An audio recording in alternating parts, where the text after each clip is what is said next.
ஆண்டவர் TMX முறுக்கு கம்பிகளின் அரசன்.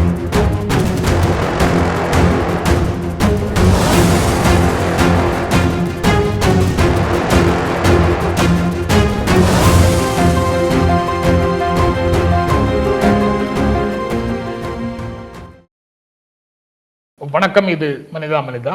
இன்றைக்கு தவிக அரசின் முதல் நிதிநிலை அறிக்கை தாக்கல் செய்யப்படுகிறது. இன்னும் ஒரு 20 நிமிடங்கள்ல சட்டப்பேரவையில் நிதியமைச்சர் இந்த பட்ஜெட்டை தாக்கல் செய்வார்.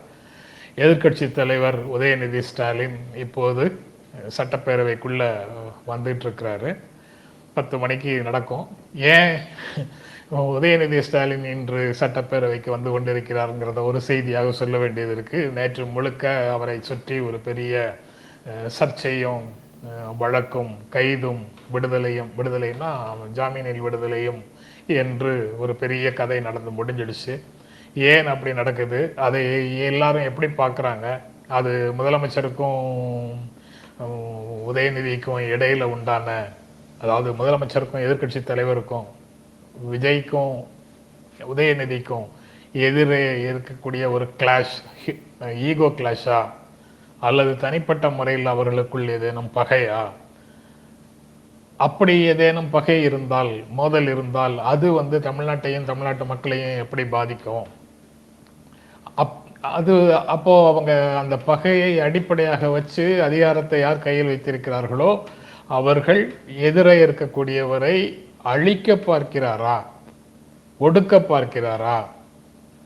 அப்படி நடந்தால் சட்டத்தை எப்படி பயன்படுத்துகிறார்கள், விதிகளின்படி பயன்படுத்துகிறார்களா? எல்லாருக்கும் நடக்கிறது போல எதிர்க்கட்சி தலைவருக்கும் நடக்குதா, இல்லை எதிர்க்கட்சி தலைவருக்கு மட்டும் சிறப்பாக ஒரு செலக்டிவாக நடக்குதா? இப்படிங்கிற கேள்விகள் எல்லாமே அதுக்குள்ள வருது.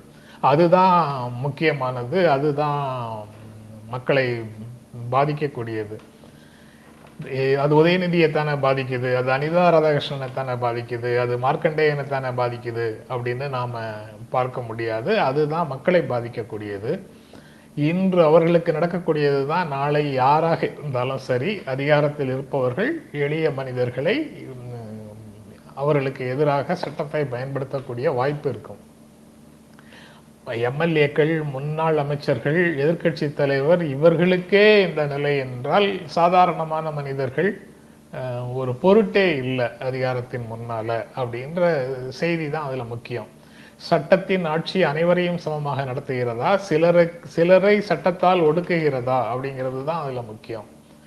அந்த வகையில் அதை பார்க்கும்போது இது சட்டத்தின் ஆட்சின்னா எல்லாரையும் சமமாக பாதிக்கணும். யாருக்கு எதிராக புகார் வந்தாலும் உடனடியாக விசாரிக்கணும் தான். நீங்க எல்லாரையும் கைது செய்யணுங்கிறது எந்த இடத்துலையும் விதி இல்லை. 7 ஆண்டுகள் சிறை தண்டனை வரக்கூடிய பிரிவுகளில் பதிவு செய்யப்படாத வழக்குகளில் கைதே அவசியம் இல்லை, அல்லது கைது செய்தால் உடனடியாக பெயில். கைதே அவசியம் இல்லை, கைது செய்தால் உடனடியாக பெயில் தான் ரூலு. ஜெயில் விதிவிலக்கு, எக்ஸப்ஷன். பெயில் தான் விதி, ஜெயில் எக்ஸப்ஷன், விதிவிலக்கு அப்படின்னு உச்சநீதிமன்றம் சொல்லியிருக்குது. உச்சநீதிமன்றம் இன்னும் பல விஷயங்களை சொல்லியிருக்குது. அதன்படி அது நமது காவல்துறை நேற்றும் நடந்து கொண்டதா அப்படிங்கிறது ஒரு கேள்வி. பட் நேற்று என்ன நடந்ததுங்கிறத நான் திரும்ப உங்ககிட்ட சொல்ல போறது இல்லை. ஏன்னா அதை எல்லாரும் தொடர்ந்து பார்த்துட்டே இருந்திருக்கிறீங்க, நேற்று முழுக்க பார்த்துட்டு இருந்திருப்பீங்க, இன்று செய்தித்தாள்கள்லையும் பார்த்துருப்பீங்க. அதனால அது உதயநிதியை பழிவாங்க வேண்டும் என்ற ஒரு நோக்கத்தில் நடந்திருந்தால் அது உதயநிதிக்கு உண்மையிலேயே அது பின்னடைவாக ஆனதா அப்படிங்கிறது ஒரு கேள்வி.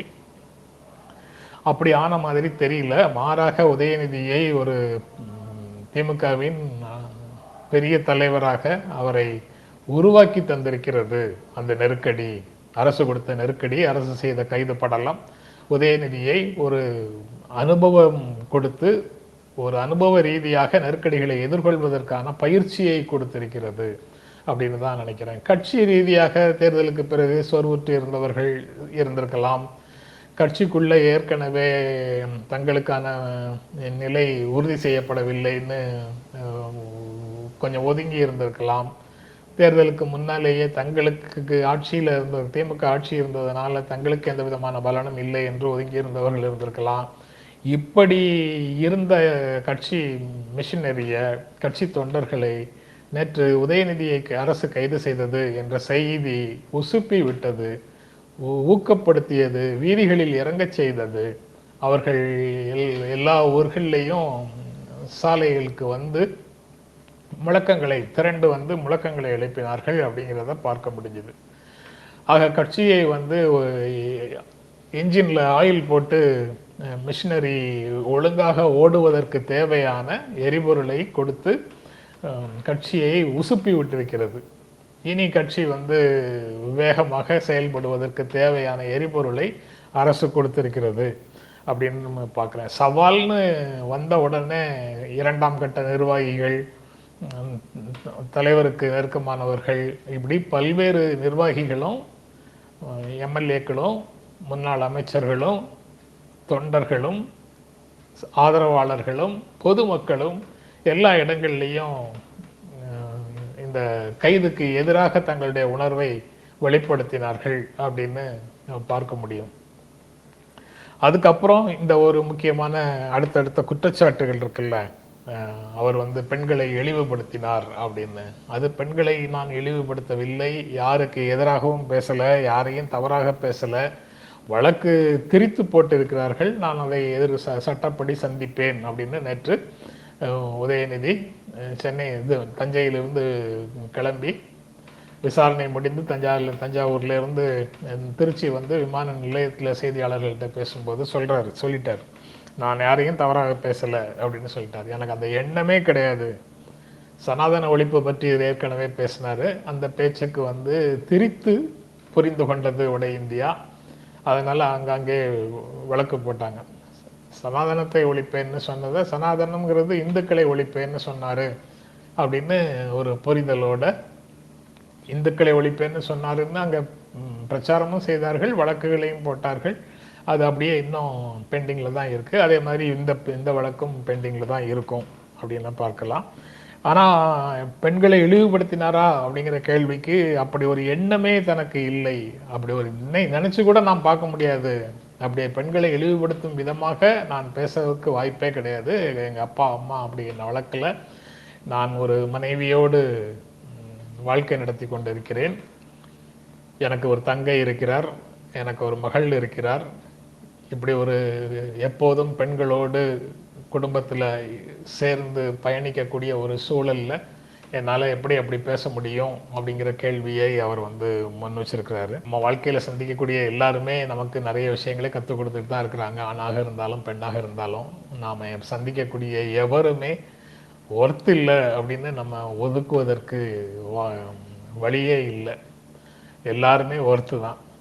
அதனால் யாரையும் நம்ம வந்து காயப்படுத்துவதற்காக ஒரு விஷயத்தை பேச வேண்டியது இல்லை அப்படிங்கிறத உணர்ந்து பேசியதாகத்தான் இருக்குது. அப்படி பேசவில்லை, அப்படி தவறாக புரிந்து கொள்ளப்பட்டிருக்கிறது அப்படிங்கிறத அவர் ரொம்ப தெளிவாக சொல்கிறார். ஏற்கனவே முன்னாள் முதலமைச்சர் திமுக தலைவர் ஸ்டாலின் சொல்லியிருக்காரு, சில தலைவர்கள் உதயநிதியை கண்டிக்கிறாங்க, அவருடைய பேச்சை முழுமையாக கேட்கவில்லை அல்லது அவருடைய எண்ணத்தை புரிந்து கொள்ளவில்லை அப்படிங்கிறது அந்த அவசரப்பட்டு கண்டிக்கிறார்கள்னு அவர் சொல்லியிருந்தாரு. அதே விஷயத்தை நேற்று உதயநிதியும் ப்ரெஸ் மீட்டில் சொல்கிறார். சில தலைவர்கள் என்னை கண்டிச்சிருக்கிறாங்க, அவங்க முழுமையாக பார்த்துருக்க மாட்டாங்கன்னு நினைக்கிறேன், நான் அப்படி பேசலை, அப்படி எண்ணமும் இல்லை அப்படிங்கிறத அவர் தெளிவு பண்ணியிருக்கிறாரு. அதுக்கப்புறம் இன்னும் நிறைய விஷயங்கள் அவங்க சொல்கிறாங்க. அதாவது சிஎம் விஜய் திமுகவினருக்கு பாடம் எடுத்திருக்கிறார் அப்படின்னு சொல்கிறாங்க.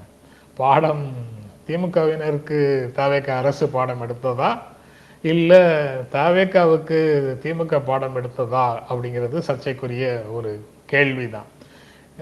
திமுக தான் தவேகாவுக்கு நேற்று ஒரு பாடம் நடத்தி இருக்கிறது.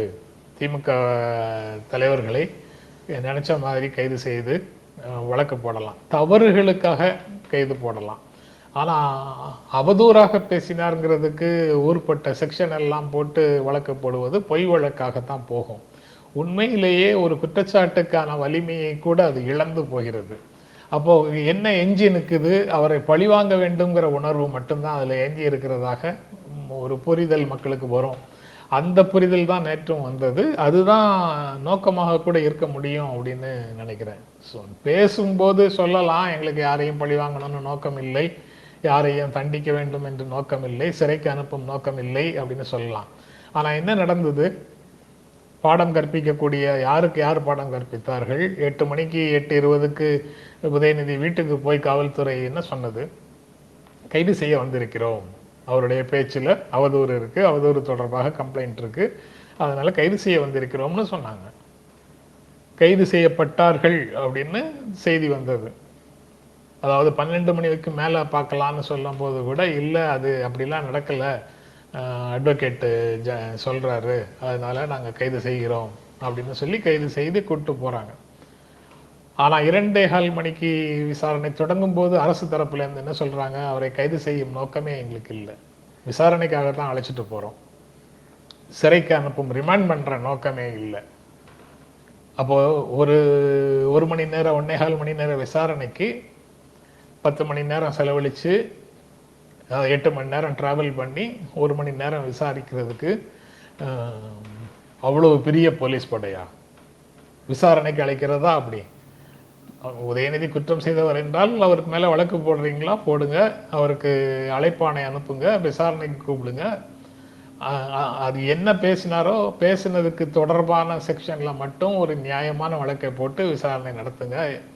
எல்லாரும் அதை சாதாரண நடைமுறை, சட்ட நடைமுறைன்னு நினைப்பாங்க. அவர் பேசாத பொருளை, சொல்லாத சொல்லை, புரியாத விஷயத்தை திரிச்சு நீங்க ஒரு பொருள் கொள்றீங்க. அந்த பொருள்ல நீங்க அவர் அதை நோக்கமாக வைத்து கொண்டுதான் அவர் பேசினார்னு அவருக்கு ஒரு பாடத்தை புகுத்துறீங்க.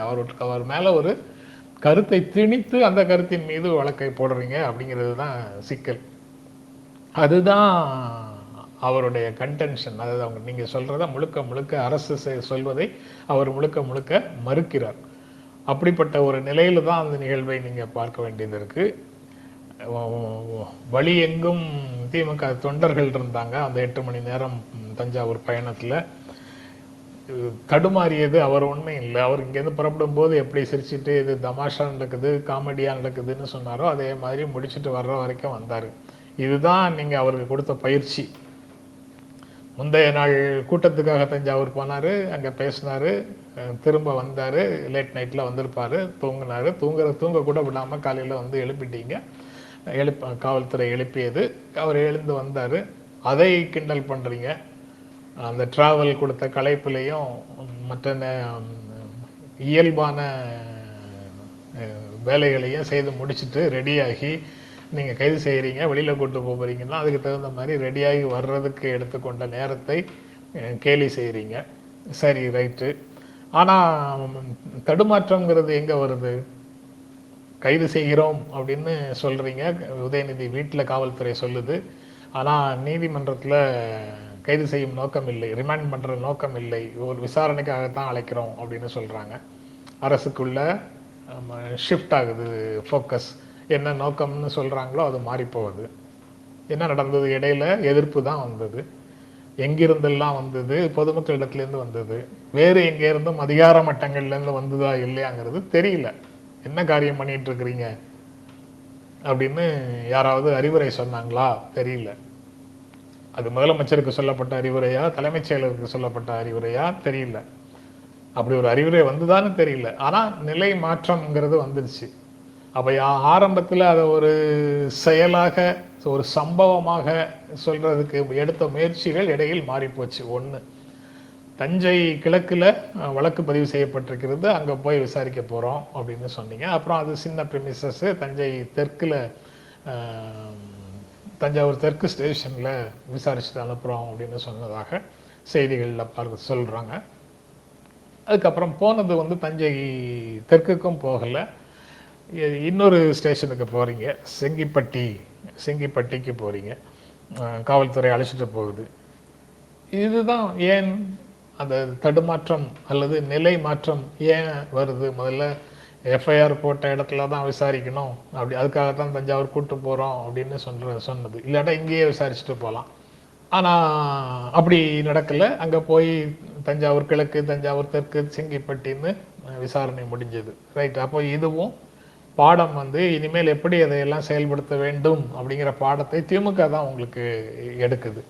எங்க எடுக்கணும், எங்க விசாரிக்கணும் அப்படின்னு. சில நாட்களாவது சிறையில் வச்சு பெயிலில் வரட்டும் அப்படின்னு நினைச்சு தான் ஒருவேளை அரசு அந்த முயற்சிக்கு இறங்கியிருக்க கூடும். ஆனால் அப்படிலாம் செய்ய முடியாதுங்கிற பாடத்தை திமுக தான் கொடுத்துருக்குது, நீதிமன்றம் தான் கொடுத்துருக்குது. இடையில சில கேஸில் அந்த மாதிரி நடந்தது. சில கேஸ் மார்க்கண்டேயன் மாதிரி கேஸில் அவரை சிறைக்கு அனுப்பிட்டீங்க, அப்புறம் பெயிலில் வந்திருக்கிறாரு. அந்த வழக்குகள் இருக்கும், ரைட்டு. அது வழக்குகள் இருக்கட்டும், தொடரட்டும், அது பிரச்சனையே இல்லை. அதே போல தான் ஒவ்வொரு விஷயத்தையும் பார்க்க வேண்டியது இருக்கு. இது அது மற்றபடி எல்லாரும் முன்வைக்கக்கூடிய கருத்துக்கள் ஒரு பக்கம், அது நீங்கள் எல்லா இடங்கள்லையும் பார்த்துருப்பீங்க. சட்டம் எல்லாரையும் ஒழுங்காக நடத்துதா, முதலமைச்சர் பேசுகின்ற பேச்செல்லாம் சரியா, உதயநிதி பேசியது மட்டும் தப்பா, அல்லது எல்லாரும் தப்பா பேசினாங்கன்னா எல்லாரும் மேலேயும் சட்டம் பாயுமா, தவிக நிர்வாகிகள் மேலே வந்த புகார்களுக்கு நடவடிக்கை எடுக்காம திமுக மேலே மட்டும் நடவடிக்கை ஏன் எடுக்கிறீங்க? திமுக எம்எல்ஏக்கள் என்றால் சிறைக்கு அனுப்புவதும், அதிமுக எம்எல்ஏக்கள் என்றால் விலை கொடுத்து வாங்குவதுமாக ஒரு போக்கை நீங்க கடைபிடித்து வருகிறீர்கள் அப்படிங்கிற சார்ஜஸ் எல்லாம் அதுக்குள்ள வருது. இது காவிரி நீர் பிரச்சனையையும் மேகதாது பிரச்சனையையும் திசை திருப்புவதற்காக, அது நீங்க தமிழ்நாடு அரசு வந்து செயல்படவில்லை அப்படிங்கிற குற்றச்சாட்டு வலுப்பெற்று வருவதன் காரணத்தினால விவசாயிகளுடைய அதிருப்தி ஊடகங்களில் ஹைலைட் ஆகி வரக்கூடிய ஒரு சூழல்ல திசை திருப்புவதற்காக இந்த கைதை பயன்படுத்தி கொண்டார்கள் அப்படின்னு குற்றச்சாட்டுகள் எல்லாம் பலர் சொல்றாங்க. இருக்கு. திருப்பரங்குன்றம் தீர்ப்பு ஒன்று இருக்கு, இன்டரிம் ஸ்டே கொடுக்கல தீர்ப்புக்கு, அதுவும் ஒரு பிரச்சனை.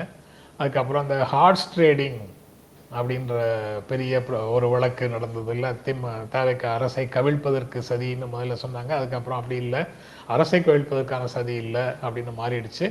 அது ஸ்பீக்கருக்கு எதிராக கொண்டு வரக்கூடிய நம்பிக்கையில்லா தீர்மானத்துக்காக, அதில் வாக்களிப்பதற்காக ஒரு ஹார்ஸ் ட்ரேடிங், குதிரை பேரம் நடக்குதுன்னு ஒரு வழக்கு விசாரணை நடந்தது திருவல்லிக்கேணி காவல் நிலையத்தில். அது இடைக்கால தடை, முழுமையாக அது தொடர்பாக எந்த நடவடிக்கையும் எடுக்கக்கூடாதுன்னு ஒரு இடைக்கால தடையை கொடுத்துருக்குறாங்க. ஆக தவிக அரசு முன்வைக்கக்கூடிய ஒவ்வொரு ஸ்டெப்பும் நீதிமன்றத்தில் வந்து தடை வந்துகிட்டே இருக்குது. அல்லது இவங்க நினைச்ச மாதிரி அந்த விஷயங்கள் போகலை. இன்னொரு நாள் இன்னும் வலிமையான அதிகாரத்தோட இதே வழக்குகளை திரும்ப தூசி தட்டி கொள்ளலாம் என்று எல்லாமே பின்னால தான் போகுது அப்படின்ற நிலைமையில தான் அது பார்க்க வேண்டியது இருக்கு. அப்படி திரும்பவும் அது வெளியில வரும்போது எதிர்கொள்வதற்கான பயிற்சியையும் எதிர்த்தரப்புக்கு பெற்றுக்கொள்ளும், அல்லது காலம் வேற எப்படிலாம் நினைச்சிருக்குதோ தெரியாது. ஆட்சி மாற்றம் வந்ததுக்கு அப்புறம் இந்த கேஸ் எல்லாம் எப்படி போகும் அப்படிங்கிறதும் தெரியாது. அதற்கு இடையிலேயே கூட அரசியல் சூழலில் வரக்கூடிய மாற்றங்கள் ஒருவேளை என்ன செய்யும் அப்படிங்கிறது தெரியாது. இது எல்லாமே தான் கலந்தது. இது போன்ற நிகழ்வுகள், இது எல்லா மாற்றங்களுக்கும் உட்பட்டது தான். இதில் யாருக்கும் பெரிய பாடத்தை எடுத்துவிட முடியாது. மாறாக பயிற்சி எதிர்கொள்ளக்கூடிய ஒவ்வொரு சவாலையும் ஒரு ஆப்பர்ச்சுனிட்டியாக கருதி பயிற்சி பெற்றுக்கொள்கிறார்கள், அனுபவம் பெற்றுக்கொள்கிறார்கள் அப்படிங்கிறத தான் புரிந்து கொள்ள வேண்டியது இருக்குது. உதயநிதி நேற்று பெற்ற அனுபவம் அவருடைய அரசியல் எதிர்காலத்திற்கான மிகப்பெரியதொரு பயிற்சி. இதை வந்து தவிக அரசு அவருக்கு கொடுத்திருக்குது. திமுக கட்சி வந்து புத்துணர்ச்சியோட ஊக்கத்தோட ஒரு அநீதிக்கு எதிராக குரல் கொடுக்கிறதுக்கு உயிர்த்தெழுந்த மாதிரியான ஒரு தோற்றம் நேற்று வந்தது. அதற்கு அப்படி ஒரு உயிர்ப்பை திமுகவுக்கு கொடுத்ததும் தவிக அரசு தான். ஆக இது போன்று திமுகவுக்காக தவிக செய்கின்ற பல நன்மைகளுக்கு எல்லாரும் நன்றி சொல்லலாம் அப்படின்னு தான் நினைக்கிறேன். இன்னொரு வீடியோவில் பார்க்கலாம். ரொம்ப நன்றி, வணக்கம்.